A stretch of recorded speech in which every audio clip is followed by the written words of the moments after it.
Basi napenda nichukue nafasi hii kushirikisha jamii kuwa ofisi ya mkurugenzi ya mawasiliano ya Ikulu iliwahabarisha wananchi kuwa maaskofu wetu walikutana na Mheshimiwa Rais wa Jamhuri ya Muungano wa Tanzania, na katika mazungumzano yale waliongea vitu vizuri kwa ajili ya nchi yetu. Kwa hivi nilitaka kutaarifu pia jamii kuwa maaskofu wameniagiza, hasa Rais wa Baraza la Maaskofu Katoliki Tanzania, ambao ndio walienda kwa kuwakilisha baraza zima kadiri ya maamuzi yao na utaratibu wao. Moja, nikituweke bayana kwamba hili kutano kati ya Maaskofu Katoliki Tanzania tarehe 10 Agosti 2026 lilikuwa ni ombi la maaskofu Katoliki, na walifanya ombi hili katika kikao chao cha mwaka ambacho walikaa tarehe 18 mwezi wa 6. Walifanya maamuzi hayo kumuomba rais akutane nao, na hivi lilikuwa ni ombi la Maaskofu Katoliki Tanzania, na ndio walioomba, wala hawakuitwa, waliomba wamuone rais. Na hii ilifuatia waliomba mwaka jana. Kwa bahati mbaya rais alikuwa ana majukumu mengi, na waliomba muda ule ule, waliomba wakutane naye mwezi wa 8 kabla ya uchaguzi wa 2025. Rais kwa bahati mbaya akasema ratiba yake membana, hataweza kukutana nao. Lakini kwa kuzingatia yaliyotokea kwenye uchaguzi mkuu na hali halisi ambayo Watanzania wanayo ya kisiasa, mwaka huu maaskofu wakaamua tena wamuombe rais wakutane naye ili waweze kumshirikisha mtazamo wao juu ya hali tulionayo kisiasa nchini, kutokana pia na kwamba waliweka bayana kwamba ili tutoke katika hali hii inabidi kwenda katika kusimamia ukweli na vile vile kutakana msamaha, kusameheana na hata kuponya nchi. Kwa hiyo kwa Kiingereza tunasema to admit the truth and then reconciliation, healing the nation. Kwa sababu haya kadiri ya viongozi wetu wa dini mambo muhimu sana ambayo waliona wajadiliane tena, pamoja kwamba walitoa msimamo wao, tafakari yao walichokuwa wameamua mwaka jana tarehe 15 Novemba 2025. Walitoa mapendekezo yao na mawazo yao na kinacho kadiri ya wao wanavyoona inafaa kifanyike, lakini bado wakaona ni muhimu tena waongee na rais wa Jamhuri ya Muungano wa Tanzania. Na kwa kweli wameshukuru sana kupokelewa na rais wa Jamhuri ya Muungano wa Tanzania. Ameacha shughuli zake, amewapa mazungumzano ambayo yameenda zaidi ya saa 1.5. Kwa hiyo imekuwa ni mazungumzano mazuri kati yao, na wameweza kumshirikisha wao wanasema nini juu ya hali tulionayo ya kisiasa, na wamempa andiko rasmi ambalo lina kurasa kama 4 hivi, ambalo wamemkabidhi, wamemsomea lote na wakamkabidhi, na halina tofauti sana na lile tamko au ujumbe wao walioutoa mwaka jana mwezi Novemba tarehe 15 2025. Kwa hiyo tupenda wananchi wafahamu kwamba lilikuwa ni ombi la maaskofu, hawakuitwa, walienda wao wenyewe wakiona ni muhimu kwa taifa kufika mahali tuweze kukubaliana na kilichotokea ni kitu gani, tukilaani hicho hasa cha mauaji na uharibifu wa mali. Halafu basi maaskofu wanasema sasa tufike mahali tuponye nchi na mambo mengine yaendelee, na hayo yaliyosababisha watu waingie katika hali za kuandamana na nini, basi na yenyewe yashughulikiwe. Kwa ufupi niliweke hilo bayana, na tunapenda Watanzania wawe na imani kwamba ujumbe wa maaskofu tuna imani utafanyiwa kazi, na wawe na usikivu, waisikilize serikali inavyoelekea katika kutatua mkwamo wa kisiasa tulionao nchini. Nakushukuru sana baba, na miongoni mwa watu ambao walifurahi kuona haya makutano yakifanyika ni pamoja na mimi. Hebu tuambie hali ya mkutano huu ilikuwaje kati ya rais pamoja na viongozi wa Baraza la Maaskofu? Kwa kweli hali ilikuwa nzuri, kuzingatia kwamba rais mwenyewe ameridhia. Walipomwandikia barua walimpendekezea na tarehe, tunaomba tukutane na wewe Mheshimiwa Rais tarehe 10 mwezi wa 8. Akaridhia, akasema karibuni viongozi wetu wa kiroho, mfike hiyo tarehe, na tukafika. Tukapangiwa na saa kuanzia saa 5. Na kweli mazungumzo ya mengi, tumeingia pale kuanzia saa 5, tumetoka saa 7 na kitu. Kwa kwamba mazungumzo ni wazi, yanachukua saa 1 na kitu. Na aliwasikiliza kwa makini na akawapa mawazo yake, na baada ya pale akaonyesha kwamba lazima washirikiane katika kuifanya nchi iweze kutoka katika mkwamo uliopo. Watu wako kwenye masikitiko, lazima wafike mahali watu watoke kwenye masikitiko. Na haya yataongozwa, maaskofu wetu wamesisitiza lazima yaongozwe na ukweli, alafu kusameheana, reconciliation, na kuponya nchi. Kwa hivi mapokezi yalikuwa ya kindugu kabisa. Ni viongozi, huyu ni mkuu wa nchi, yeyote anapoapishwa lazima tumtii. Kiongozi anapoapishwa lazima tumtii. Kwa hivi viongozi wetu, maaskofu wanamtambua huyu ndio mkuu wa nchi. Wanamtambua kwa huyu ndio mkuu wa nchi, the fact kwamba aliapishwa kama mkuu wa nchi, na hiyo ndio namna ya kupata uongozi wa nchi. Na sisi katika maandiko matakatifu na hata katika katiba ya Jamhuri ya Muungano wa Tanzania tunakiri kwamba lazima tuongozwe na serikali. Na maaskofu walifanya hivi kwa makusudi mazima kwamba wao wana jukumu la kufundisha watu juu ya maadili yanayowasaidia watu kuwa na utu na kuishi kama wanadamu ambao wana mshikamano. Lazima watu waishi kindugu. Ni kazi ya maaskofu kufundisha, na hili hawahitaji kuomba ruhusa kwa mtu, wanalifanya. Ndio maana wanatoa matamko, wanatoa mahubiri. Sasa na wanapotoa matamko na mahubiri, kwa kweli huwa hawaingilii mtu, wanatoa tu kwamba sasa hivi jamani, tupendane, tuheshimiane, tusikilize wakubwa katika yaliyo haki, tufuate haki za binadamu. Haya wanafundisha viongozi wetu wa dini, na hichi rais hajakisema kwamba hakipo, kipo. Lakini pia tunajua hayo yaliyotokea tarehe 29 Oktoba 2025 ni kitu ambacho kwa kweli kimesononesha wengi, kimesikitisha wengi, na ni kitu ambacho kimeharibu kabisa mahusiano kati ya watu na serikali, kati ya watu na watu, na hatuwezi kuendelea na hili. Kwa hiyo lazima tufike mahali, maaskofu wanasema kwamba lazima kurekebisha hii hali. Hatuwezi kuacha dhambi tutawale, lazima tutawaliwe na wema na upendo.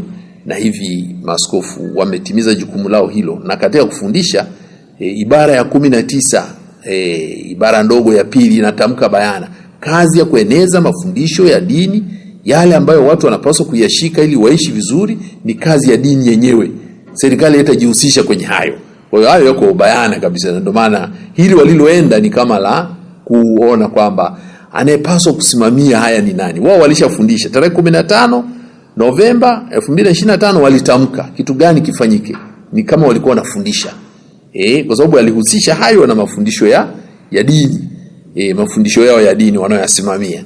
Lakini baada ya pale sasa yatatekelezwa lini? Ndio wanaanza sasa kuona wenye mamlaka ni serikali, wao hawana mamlaka. Lazima serikali ndio itusaidie kutekeleza hayo na kusimamia hayo. Na wenyewe ndio waliapa kuyasimamia hayo kadiri ya katiba yetu ya Jamhuri ya Muungano wa Tanzania.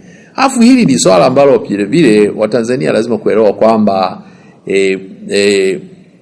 tarehe 14 mwezi wa 6 mwaka 2023 Baraza la Usalama wa Taifa la Umoja wa Mataifa lilihimiza sana viongozi wa dini kushirikishwa katika kuhimiza kurejesha amani duniani kwa kusimamia haki.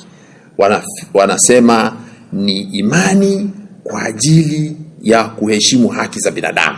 Yaani viongozi wa dini wasimamie pia na wafundishe pia namna gani haki za binadamu zinatuunganisha kidunia kwa kama ndugu, na hivi kufuta migongano isiyo ya lazima katika jamii, kufuta vurugu, maugomvi na vita na kadhalika. Kwa hivi viongozi wa dini wanatambulika katika Umoja wa Mataifa kwa mujibu wa hilo azimio la mwaka 2023 la Baraza la Usalama la Umoja wa Mataifa.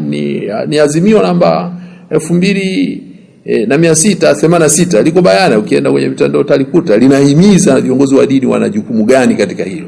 Kwa hivi maaskofu wetu pia wanatambua jukumu walilonalo katika jamii ya kimataifa, na kuna vitu ambavyo havigusi wa Katoliki tu. Hivi uhai wa mtu uliopotezwa mwaka jana ni uhai wa binadamu ambaye ni mtoto wa Mungu, na binadamu yeyote yule ni mtoto wa Mungu, awe mwema awe mwovu, ni mtoto wa Mungu, na aliye mwovu anahitaji kujirekebisha ili aweze kuwa katika mpango wa Mwenyezi Mungu. Kwa hivi mazungumzo na rais alitambua kabisa kwamba viongozi wa dini wana nafasi yao katika kutoa ushauri, pamoja kwamba mamlaka yako kwenye serikali, maamuzi yako serikalini, lakini bado wana nafasi ya kufundisha, ushauri, na hivi hata kumwomba Mungu basi kwa pamoja hayo ya kibinadamu yasindikizwe pia na matashi ya Mwenyezi Mungu. Wewe mahusiano yalikuwa mazuri sana kwenye hicho kikao. Nakushukuru sana baba. Nimeona dhamira ambayo mkurugenzi wa mawasiliano ya Rais Ikulu ambaye ameandika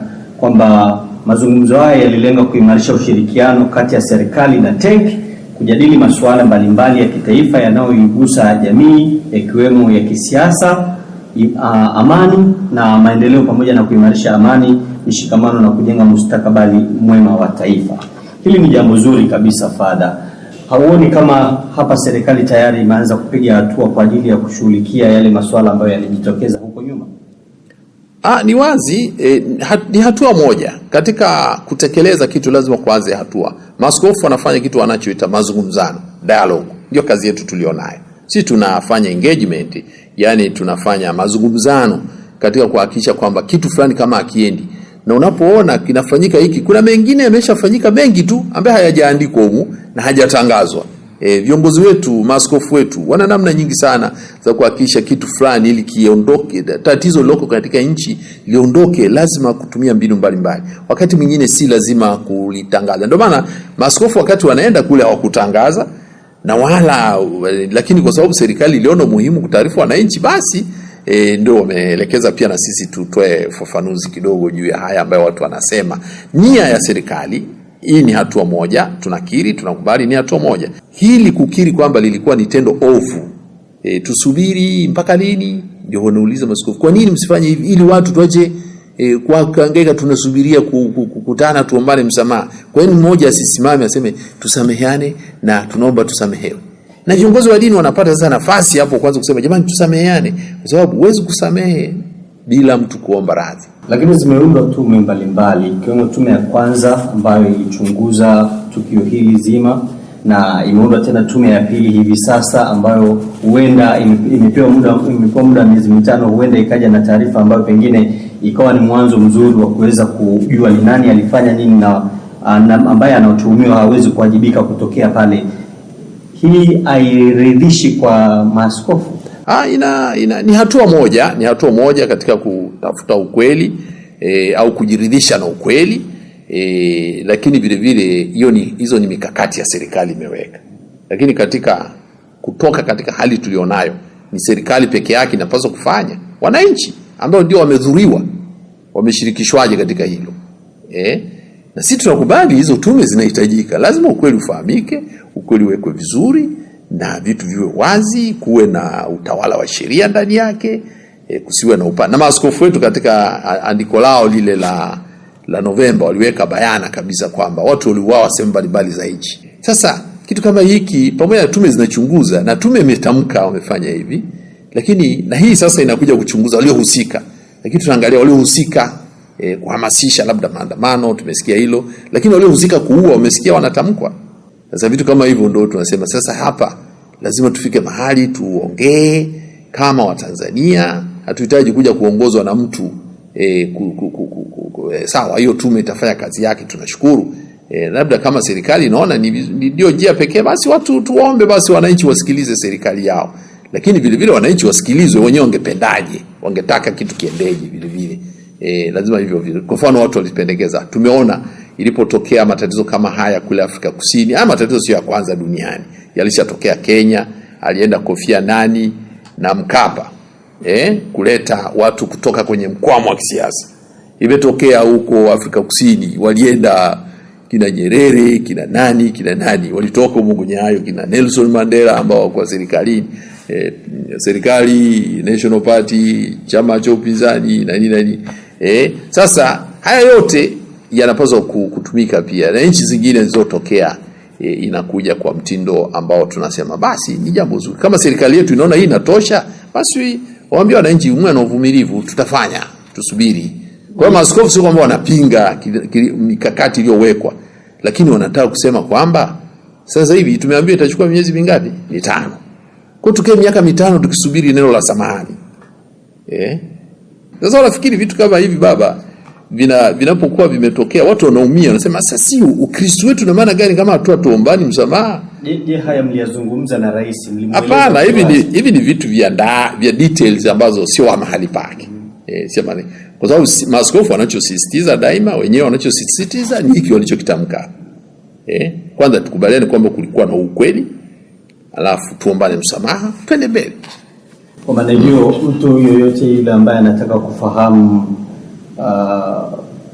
kiu ya maaskofu kukutana na rais wa Tanzania iliisha vipi, anatakiwa ajue ni kipi hasa ambacho maaskofu walikipeleka kwa rais. Maaskofu wamesisitiza juu ya ujumbe wao walioweka hapa mwaka jana tarehe 15 Novemba, ndicho walichosisitiza.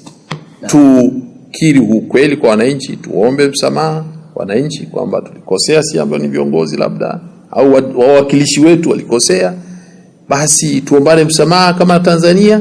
Na viongozi wa dini msaidie watu kupatana, kwa sababu kazi ya dini kupatanisha watu na Mungu, kupatanisha watu kati yao, na mwisho wa siku hatuwezi kuishi bila kusameheana. Hili ni tofauti kabisa na mnaloliita ninyi si maridhiano. Hii ni kitu tofauti. Kusameheana na maridhiano vitu vili tofauti. Reconciliation na maridhiano vitu tofauti. Sisi hatugombani nani atawale. Sisi tunamtawala tayari, yupo rais, yuko anatawala. Sasa kama mnataka nyinyi kuanzisha utaratibu mwingine wa kutawala, hayo mambo yenu huko na siasa mtajua huko. Lakini sisi tunataka wananchi kwa hili ovu lilofanyika ambalo tumelilani sisi kanisa Katoliki. Wakristo wote wamelilani, raia wengi wenye nia njema, mataifa ya nje yanayoheshimu haki za binadamu. Sababu Tanzania sio kisiwa baba. Tanzania ina heshima kubwa sana kwa Afrika kwa kueneza haki za binadamu. Haki za binadamu, na zilipovunjwa haki za binadamu tangu miaka ya 70, Tanzania ilikuwa inajiweka mstari wa mbele kabisa kulaani uvunjaji wa haki za binadamu. Ililani ubaguzi wa rangi Afrika Kusini. Ukipewa mifano wa Tanzania ilivyosimama kidete ikasema sisi msipomuondoa serikali ya Afrika Kusini kwenye Umoja wa Nchi za Madola, sisi hatutajiunga, tunajiondoa. Kwa hiyo bidi, kwa sababu gani? Huyu analeta siasa za ubaguzi wa rangi na anawanyanyasa wasio weupe, wale wazungu walinyanyasika. Kwa hiyo libidi serikali ya Afrika mwaka 76 ilibidi serikali ya Afrika Kusini itoke kwenye miaka hiyo ya 70, ilibidi serikali itoke kwenye miaka ya 60, ilibidi serikali ya Afrika Kusini itoke kwenye kwenye Umoja wa Nchi za Madola. Lakini vile vile Tanzania iliweza kusababisha mchezo nchi 33 zisishiriki kwenye Olimpiki kwa sababu nchi ya New Zealand ilienda kucheza na South Africa. Wakasema hapana, hii nchi haipaswi kushirikishwa vitu hivi kwa sababu hao ni wabaguzi wa rangi na wanawateza wa Afrika. Tanzania ikaungwa mkono na nchi 23 kwa sababu sisi tulikuwa na wakati wetu na Philbert Bayi, bingwa wa mbio na nini. Kwa hiyo Tanzania imesimamia sana haki za binadamu. Sasa kama ilifanyika kwa kuhimiza haki za binadamu katika mataifa mengine, maaskofu wanasema haya pia yafanyike ndani ya nchi yetu. Sasa tuseme kwamba hiki kitu hakikuwa kizuri na tufike mahali, na wamejifunza, maaskofu wamejifunza kwenye nchi zingine, wameona nchi zingine zilitoka kwenye mkwamo kwa njia ya watu kukiri ukweli na kusameheana. Ndivyo watu walivyofanya, lakini hawaweki serikali itumie utaratibu. Serikali yenyewe labda imeona utaratibu huzo wa hizo tume unatosha, basi tunasubiri tuone matokeo yake. Lakini rais pia alitamka kwamba kilichotokea hakipaswi kutokea na hakipaswi kutokea tena. Alisema hayo, lakini bado hajasema samahani kwa niaba ya watendaji wake. Umesikia amesema samahani kwa yaliyotokea? Tumesikia rais amesema samahani kwa kukata mtandao wa internet, na mataifa wamefanya biashara wa mataifa mengine wakasema tunashukuru kwa kuomba msamaha. Tunashukuru sana Padri Kitima kwa haya. Na kwa sasa hivi kwa raia yoyote wa Tanzania utagundua kwamba kwa sasa hivi kuna utulivu fulani ambao tayari umerejea, na unaweza kuona hata ile purukushani za kwenye mitandao ya kijamii, utulivu ni mkubwa. Taswira ambayo baraza inaliona kwa taifa la Tanzania kwa sasa ni ipi? Baraza lenyewe linachukulia hali kama ilivyo, na maaskofu hawezi kuwa na mtazamo tofauti na wananchi, lakini ovu kama hili limefanyika lazima likemewe na lilaaniwe. Hili ni ovu. Tusitoke kwenye mstari wa uovu. Msipolikemea na kulilani litakuja kurudia. Unanielewa hilo baba? Litakuja kurudia. Na sio mara ya kwanza maaskofu kukemea kitu kama hiki. Bushiri aliua wamisionari mwaka 1887 Pugu. Walitoka mapadri wa Bagamoyo, wenyewe walikuwa Faransa. Wao walikuwa Wajerumani. Mapadri wa Faransa kama wawakilishi wa kanisa Katoliki mwaka 1887 wakaenda kuambia serikali ya Mjerumani, wanaenda kumwambia Bushiri, wale wa misionari waambia Bushiri, kwa nini umewaua hawa wa misionari wa Pugu? Bushiri, mtawala wa wenyeji wa pwani, akasema nimewaua hawa kwa sababu wanashirikiana na huyu aliyevamia nchi yetu. Nani huyu? Mjerumani. Lakini wale wako sawa na sisi. Sema mbona wanakaa pamoja? Kwa hiyo kanisa lianza kutetea na kulani mauaji leo. Limeanza siku nyingi. Imetokea vita vya Majimaji, hali wa misionari walikaa wakafanya kitu kama hicho. Yametokea mauaji Pemba mwaka 2001. Maaskofu wamelaani, tena waliungana na BAKWATA na CCT, wakatoa andiko kabisa na wakapeleka tarehe 8 mwezi wa pili, wakakabidhi andiko serikalini. Na kulani kwamba tunaomba haya yaliyosababisha hiki chama kingine ambacho kijarizika na wakaharibu, labda wakafanya hivi na wakaandamana au wakasijua kwa wanaenda wapi kufanya nini, wakauawa. Sasa tunaomba hiki kisirudie, ili kisirudie, tusiharibu nchi yetu kama kisiwa cha amani. Ndio waliotumia lugha hiyo kwenye barua ya maaskofu. Zipo hizo nyaraka. Hiyo mwaka 2001 Pemba, tarehe 8 mwezi wa pili, waliandamana tarehe 20 ngapi, 27 hivyo mwezi wa kwanza 2001. Kwa hivi maaskofu hajaanza kuongelea kitu leo. Sisi kama Wakristo tuna historia ya hayo mambo yametokea, na daima, na sio hapa tu, yanatokea sehemu mbalimbali na tunafanya, kwa sababu ni jukumu letu kuambia uovu huu haupaswi kufumbiwa macho. Lazima ulaaniwe na ukataliwe na urekebishwe, na kwa sababu kuna watu wamejeruhiwa waponywe, na kwa sababu wale jeruhiwa ni Watanzania wote, tuponye Watanzania wote, tuponyane. Na kwa sababu ni kosa tumelifanya Watanzania wote, basi tukiri tumekosa, tumwombe hata Mungu msamaha aliyeumba hao watu tukawaua. Tuombe msamaha. Kwa ni kitu cha namna hiyo. Kwa hiyo hali ya kusema kuna utulivu, watu wanaweza kuwa na utulivu lakini watu wana hofu. Nadhani umeona vijana wanavyokuwa huko. Nadhani umeona mahali fulani vijana wanaulizwa, unaona vijana ambao kuna watu wanaweza kakawa na hofu, hawajiamini.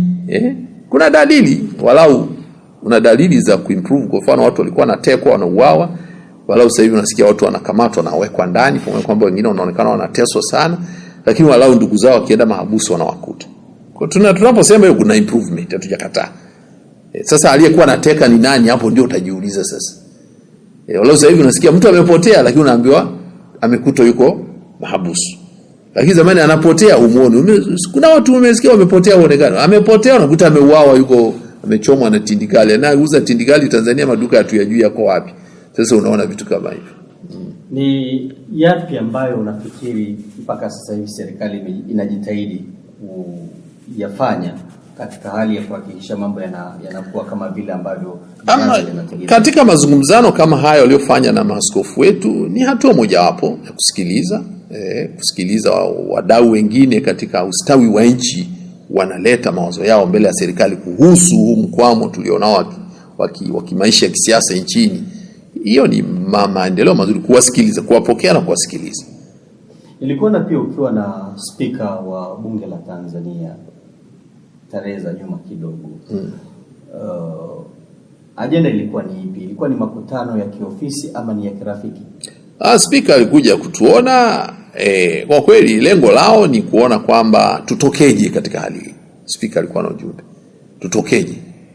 Na kwa sababu yeye ni mwakilishi wa muhimili mwingine, basi tulishirikishana kadiri ya muhimili wake kama baraza. Niambia maaskofu wamesimama hivi. Kwa taarifa yako tu kwamba maaskofu wetu wametuma timu kwenda kujifunza Kenya na kujifunza Afrika Kusini. Kwa hiyo tunajua wenzetu walifanyaje, ndio akamshirikisha, labda tungeweza kutoka tukifanya 1, 2, 3 katika hali hii. Na speaker alitoa ushauri mzuri sana, sema waambie maaskofu ofisi yangu iko wazi, mapendekezo yao yoyote tunawakaribisha na hivi na vile. Na alitoa matumaini makubwa kwa maaskofu kwa kweli. Speaker alitoa matumaini, lakini kwa sababu ilikuwa mazungumzo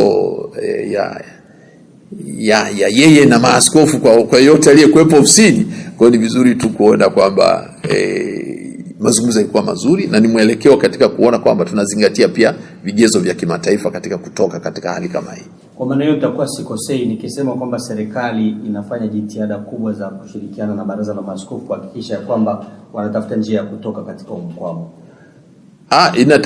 Ni wazi serikali inatukaribisha sisi nyakati zote, kiacha ile ya speaker, zote zingine tumeenda sisi, tumeomba sisi kukutana nao, tumeongea sisi.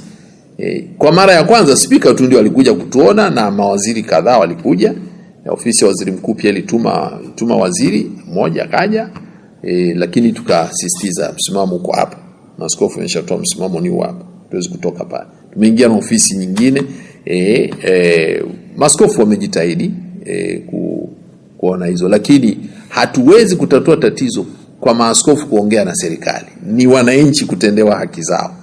Unajua haki za binadamu baba zinadili na utu wa mtu.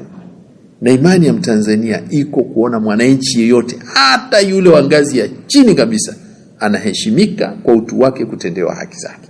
Sasa maaskofu hawezi kusema wananchi usione kwamba maaskofu wameongea na serikali kwa hiyo yaishi. No, aliyeumizwa na aliyeteswa, mayatima huko Bungo si wapi wale watoto wameuawa ambao hawana mtetezi. Kwa hiyo sisi tukae tukimya tuseme tumeyamaliza wewe ishi. Sisi sio wabeba uhai wa watu. Ili ni tatizo ambalo ni tatizo kubwa. Pamoja kwamba watu wanaweza kalifanya liwe tatizo dogo, lakini kadiri unavyopuuza Mungu unajitakia madhara makubwa mbeleni. Kwa kuhitimisha safari hii baba, ni upi wito wako sasa, kwanza kwa serikali na wananchi pia? Kwa wananchi washikamane na serikali wakiongozwa na ukweli, na serikali ijali sauti na vilio vya wananchi. Ni wazi tunaona wapambe wa kwenye mitandao na nini ambao vile vile tusipoangalia wanaweza kavuruga zaidi utamaduni wa kuwa watu wa kweli. Kwa sababu uongo mwingi unapita kwenye mitandao na nini, na tunajiuliza anayevigharimia hivyo ni nani. Hizo unaona kuna vikundi, unaona kama vimepangwa. Kuna vikundi vimepangwa kushambulia huyu kwenye na mitandao sasa hivi ina nguvu sana, ambayo katika lile azimio la 2023 la Baraza la Usalama wa Mataifa, Baraza la Usalama wa Umoja wa Mataifa, walisema haya mambo yanayovuruga ukweli katika dunia yanasababisha vile vile dunia kutokuwa kwenye amani. Unaona mtu anaanzisha vikosi vyake, vinaitwa si vikosi gani, anaachwa tu. Mtu anaita kikosi gani. Nchi tunajua sisi tuna vikosi vya kuleta ulinzi na usalama, tuna vyombo maalum, tuna jeshi la wananchi ambalo linaangalia mambo mapana zaidi, lakini haya yanayoshughulika mambo hayo watu, tuna polisi, afu tuna vyombo vingine vya usalama vinavyofanya kazi kwa taratibu zake ambazo wananchi wanafahamu. Sasa mtu mmoja anaamka tu, uone akikemewa, uone kifo. Mwingine anaamua yeye kumtukana fulani tu. Mwingine anaamua yeye kutukana watu tu na anaachwa. Sasa na anafahamika ni fulani. Na wanaachwa tu. Na wengine wanashambulia. Sasa unajiuliza, hii unashambulia serikali au unashambulia chama au unashambulia watu? Sio utamaduni wa Mtanzania. Watanzania tulikuwa tunaishi katika kupenda ukweli. Na ukiwa kiongozi ukumbuke, ukiwa kiongozi wa dini, kiongozi wa serikali, lazima ukubali kuwasikiliza wananchi. Wananchi wanachosema kizuri, kitamu kusikiliza, kichungu kusikiliza, lazima usikilize. Na huo ndio uwajibikaji. Ibara ya 8 nasema utawala wa nchi uko chini ya wananchi. Utawala wa nchi uko chini ya wananchi, na wananchi ndio wenye mamlaka ya kutawala nchi yao. Wewe wamekupa tu dhamana, lazima wasikilize, uwaheshimu. Mamlaka yote yako kwao. Sasa unapoyapora yale mamlaka kuwafanyia chochote unachotaka, kwa kweli inakuwa ni kukosea utu wa Mtanzania na kukosea ubinadamu. Si nchi yetu ina historia yake nzuri, na hiyo historia nzuri ya kuheshimu serikali, kufanya kazi na serikali, Hilo ndio ambalo tunaomba wananchi vile vile, tukiongozwa na katiba, haki za binadamu. Kuna vigezo vya kimataifa ya namna kujitawala. Kuna vigezo vya kimataifa namna ya kujitawala. Hata tukisema tujitoe siju kwenye umoja, kutokubanwa na haki za mkataba wa haki za binadamu wa Afrika, au hata hizo umoja wa mataifa tuzitaki, si tunajiondoa au tunatoka, sawa mkijitoa, lakini binadamu uko pale pale. Tanzania sio kisiwa, tutahitaji kushikamana na mataifa mengine, lakini kuna vitu tukijitoa tunajizalilisha kimataifa. Tanzania ina heshima kubwa. Ni swala la kufanya, ndio maana watu wanaita ni kufanya mapatano kati yetu, kuombana msamaha, fanya mapatano, maisha yaendelee. Na wakifanya hivi nchi itaenda. Nchi itaenda. Afrika Kusini walipofika kipindi kile, walisema tukubaliane ukweli. Afrika Kusini walichofanya, wakakubaliana, kila mtu akakiri ukweli kwa upande wake, si tufanye maovu haya na si tufanye maovu haya, tusameheane, wakasameheana. Tuanze kujenga nchi mpya. Tusirudie yale yale tugombanisha. Wakatengeneza utaratibu wao. Hata wakupelekana hata mahakamani. Hawakupelekana hata wakati ilikuwa ni Nuremberg, sasa hivi ni Hague. Hawakupelekana hata huko. Yakaisha. Ni kweli kuna vitu vingine vitaendelea kurekebishwa taratibu, lakini waliishia pale. Hukuuliza mtu aliyeua wale mauaji ya Sharpeville alikuwa nani? Tunaomba wawekwe ndani. Walisema yaishi, yakaisha. Lakini walisameheana. Kwanza walikiri ukweli na wakasameheana. Kwa hiyo ndivyo walivyofanya wenzetu Afrika Kusini. Sasa sisi ni kisiwa, yamefanywa haya, tukiri mambo yaende. Lakini tuwe na imani kwamba Watanzania ni waelewa, na serikali iwaamini na kuelewa Watanzania. Watanzania ni watu waelewa, ni watu wavumilivu, hawajazoea kufanya vurugu kwa kutumia silaha. Hata wale waandamanaji mwasemeje, sikuona mwandamanaji aliyekamatwa na polisi waliwaweka ndani sijui 100,000 ngapi sijui. Sikuona watu kusikia wamemkamata mmoja mwandamanaji alikuwa na silaha. Labda hawakutuambia, lakini walau wangekuwa na silaha tungeambiwa. Lakini waliobeba silaha tukuona hata mmoja aliwekwa ndani. Kwa hiyo wenyewe hawakukosa. Kwa hivi ni vizuri pia kukubali kwamba kwa hali tuliopo sasa hivi, ili tuweze kutoka kwenye hali hii, Watanzania tukiri kweli, tuombane msamaha, tujenge nchi yetu, turekebishe yaliyotufanya tukakosea.